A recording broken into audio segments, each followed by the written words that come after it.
Hello दोस्तों, आज हम लोग बात करेंगे क्लास 10 साइंस ऑब्जेक्टिव के बारे में। पहला नंबर ऑब्जेक्टिव है, विद्युत चुंबक बनाने के लिए प्रायः किस पदार्थ का उपयोग किया जाता है। तो विद्युत चुंबक बनाने के लिए किस पदार्थ का उपयोग किया जाता है? इस्पात, पीतल, नरम लोहा।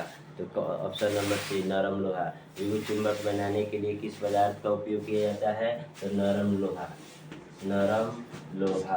विद्युत चुंबक बनाने के लिए किस पदार्थ का उपयोग किया जाता है?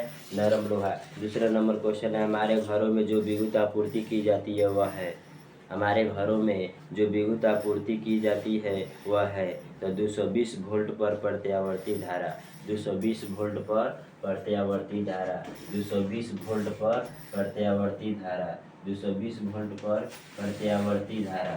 प्रत्यावर्ती धारा 220 वोल्ट पर प्रत्यावर्ती धारा। हमारे घरों में जो विद्युत आपूर्ति की जाती है वो क्या है? 220 वोल्ट प्रत्यावर्ती धारा या 220 वोल्ट 50 हर्ट्ज।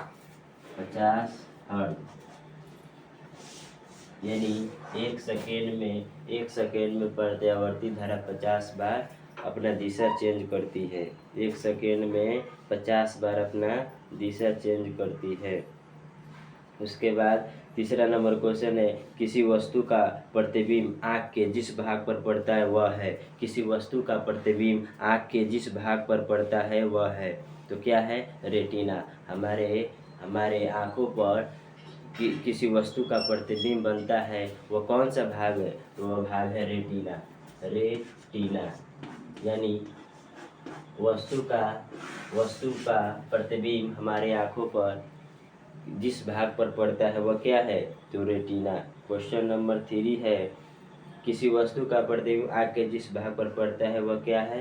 तो वह रेटिना है। तो रेटिना पर ही हमारे वस्तु का प्रतिबिंब बनता है। एक स्वस्थ आँख की दूरी बिंदु है। एक स्वस्थ आँख के दूर बिंदु क्या होता है? एक स्वस्थ आँख के दूर बिंदु अनंत होता है। एक स्वस्थ आँख का दूर बिंदु अनंत होता है, क्योंकि यहाँ से हम लोग सूर्य भगवान को देख लेते हैं, यानी अंतरिक्ष को देख लेते हैं। अंतरिक्ष हमसे बहुत दूर है, फिर हमारा आँख क्या देख सकता है? अनंत देख सकता है। तो यही क्वेश्चन है, एक स्वस्थ आँख के दूर बिंदु होता है तो अनंत।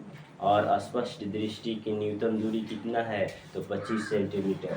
स्पष्ट दृष्टि की न्यूनतम दूरी 25 सेंटीमीटर। यही स्पष्ट दृष्टि की अधिकतम दूरी तो अनंत। क्या होगा? अनंत। अनंत। स्पष्ट दृष्टि की अधिकतम दूरी कितना होता है? तो अनंत। जीवाश्म ईंधन को ऊर्जा का वास्तविक सूत्र है। जीवाश्म ईंधन की ऊर्जा का वास्तविक सूत्र क्या है? तो सूर्य। यानी सूर्य सबसे अधिक ऊर्जावान है। सबसे अधिक ऊर्जावान कौन है? सूर्य। उसके बाद है, विद्युत चुंबक प्रेरण की खोज किसने की? विद्युत चुंबकीय प्रेरक या प्रेरण की खोज किसने की? तो फैराडे ने। फैराडे ने। किसने? फैराडे ने। फैराडे ने। फैराडे ने विद्युत चुंबकीय प्रेरण की खोज किसने किया? तो फैराडे ने। विद्युत चुंबकीय प्रेरण का खोज किसने किया? तो फैराडे ने। उसके बाद, जो नेत्र निकट स्थित वस्तुओं को साफ नहीं देख सकता उस नेत्र में होता है। जो नेत्र निकट स्थित वस्तु को साफ नहीं देख सकता उस नेत्र में होता है। यानी जो नेत्र निकट स्थित वस्तु को साफ नहीं देख सकता है उसमें कौन सा दोष होता है? तो दूरदृष्टि दोष।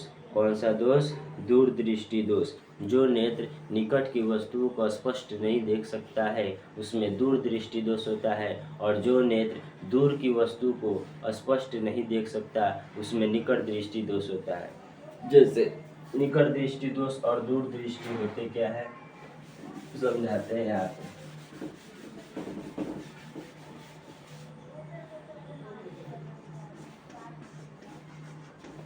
निकट दृष्टि दोष, इससे ऑब्जेक्टिव बहुत सारा ऑब्जेक्टिव आता है, एक न एक ऑब्जेक्टिव आता ही आता है।